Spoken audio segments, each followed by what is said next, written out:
Hey, fun fact, if any of the following are your favorite Pokemon, I have some serious concerns about your mental well-being. Ow. Lopunny, Vaporeon, Klefki, Greninja, Incineroar, Scorbunny, Machamp, or Machoke me daddy, or whatever. And of course, Gardevoir. Who could forget Gardevoir? The sheer amount of absolutely rancid Gardevoir-centric fanfiction people have sent my way over the years is just awful. Stop it. Get some help. Look at her. That's a Pokemon. I don't care if she looks like a girl in a pretty dress. If you're looting the green girl, you may as well be looting the literal teapot as far as I'm concerned. But there is actually an exception to my I'm concerned about you if Gardevoir is your favorite rule. As far as I'm concerned, this one really goes out to all the cool trans folks out there. So this is the trans history of trans Gardevoir. Really trans Pokemon in general.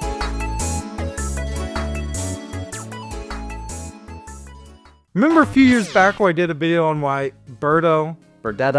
Catherine, well, why she is trans? That went over well. Birdo isn't trans, you stupid poopy head. You're always living on my heart, Mitch. Anyways, it's Pride Month again. For good measure this year, I say we claim July as well, just for shits and giggles. And did you know that Gardevoir has a little bit of trans history behind her? And to understand this, we need to talk about Gardevoir's more fighty, less talked about counterpart, Gallade.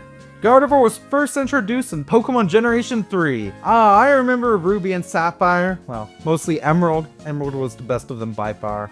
It's the final evolution of the Routes line, coming after Kirlia. Yeah, a small pea pod in a dress, kid in a spinny dress, adult in a flowy dress. Already I can see why the trans girls love this line. Now, contrary to popular belief, Gardevoir, who's clearly a very femme-presenting Pokemon, is not gender-locked. Gallade, a male-only stone evolution for Kirlia introduced in Diamond Pearl, is. But you know, through hacking, you too can get yourself access to a trans Gallade.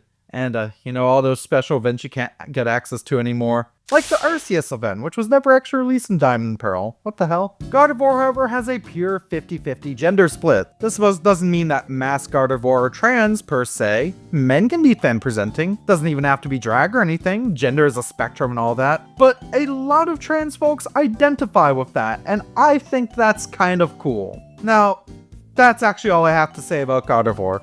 But that'd make for a short video, wouldn't it? And as it turns out, there is so much more trans shit in Pokemon.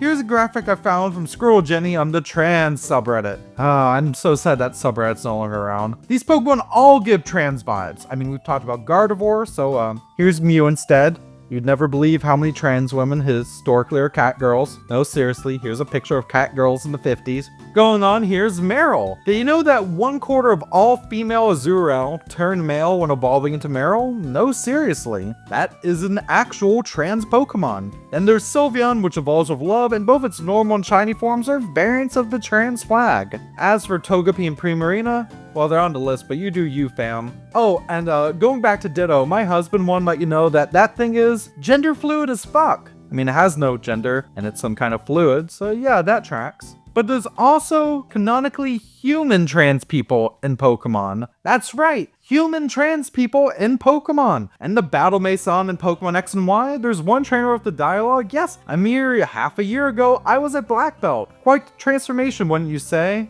So, for context, Black Belts are a trainer class that in this generation were all male. So, trans girl confirmed. We love you, girly. Estrogen's really doing great work. By the way, this wasn't a mistranslation. I see the weird weeaboo men in the comments. This is a roughly direct translation from the original Japanese version of the text. There are even trans moments in the Pokemon anime. I mean, let's be honest, the bit where Ash dresses up as a girl to get into the Celadon gym probably cracked my egg a little as a kid. Team Rocket James definitely gives off fluid, if not closet trans girl vibes. I mean, just look at how he rocks those bazoingas in that banned episode. The trans history of Pokemon is even farther deeper though. They know that Maddie Blaustein, the original voice of Meowth in the Pokemon anime, was a trans woman. She was incredible, and they even tapped her to voice Meowth in the Pokemon Live musical, which means yes, she is technically acted alongside Andrew Rannells. If that name means anything to you, congrats, you are probably a theater kid or theater kid adjacent. Even though Maddie Blaustein passed away in 2008, she was and still is a huge inspiration to a lot of folks,